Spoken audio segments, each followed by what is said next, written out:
దారం కట్టుకోవచ్చా కాళ్ళకి చేతులకు కానీ?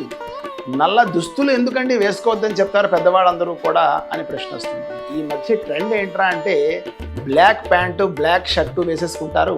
అలాగే ఏం చూసినా బ్లాకే, అంతా కూడా నలుపు. ఆ చేతికో నల్ల దారం, కాళ్ళకి దారాలు, పట్టీలు ఉండవు, కాళ్ళకి దారాలు. టీనేజ్ వాళ్ళందరికీ కూడా నేను చెప్పేది ఏంటయ్యా అంటే నలుపు అనేది మన సాంస్కృతిక కాదు, అది అసురులకి వర్ణం నలుపు. మనకంతా శ్వేతము లేదా రక్తవర్ణము, ఇవన్నీ కూడా శ్వేతవర్ణము, రక్తవర్ణం, నీలివర్ణం అని ధరించారు. కాబట్టి వాళ్ళు ధరిస్తారు ఆ నల్ల దుస్తులు, లేదంటే నల్ల దారాల చేతులు కట్టేసుకోవడం.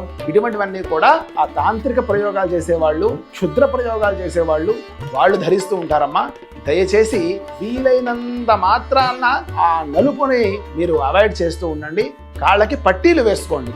ఆ పట్టీలు వేసుకోవడం వల్ల ఏంటయ్యా అంటే వెండి ఆ కాళ్ళ దగ్గర ఉన్నటువంటి నరాలకి తగలడం వల్ల దాని నుంచి వచ్చేటువంటి ఊర్జ శక్తి ఏదైతే ఉందో దానివల్ల స్త్రీ సంబంధితమైనటువంటి రోగాలన్నీ కూడా తగ్గిపోతాయి. ఇప్పుడు అందరికీ కూడా PCOD అనేది చాలా ప్రధానమైనటువంటి రోగంగా మారింది. అది పూర్వకాలంలో ఎవ్వరికి తెలియదు అసలు PCOD అంటే ఎవరికి తెలియదు. ఈ కాలంలో ఎందుకు తెలుస్తుంది అంటే మళ్ళీ ఇక్కడ నేను ఎవరి దుస్తుల్ని కూడా నేను అవమానించట్లేదు.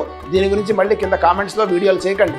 విశేషం ఏంటయ్యా అంటే జీన్స్ ప్యాంట్లు ఇత్యాదివి బాగా టైట్గా ధరించడం వల్ల మీకు లోపల ఉన్నటువంటి అవయవాలన్నీ కూడా దెబ్బతిని PCOD రోగాలు వస్తాయి. భోజనాలు సరిగ్గా చేయకపోవడం వల్ల PCOD రోగాలు వస్తాయి. కాళ్ళకి పట్టీలు లేకపోవడం వల్ల PCOD రోగాలు వస్తాయి. కాబట్టి ఇవన్నీ కూడా జాగ్రత్తగా గమనించి నలుపుని ఎంత కుదిరితే అంత దూరంగా పెడతారని భావిస్తున్నాను.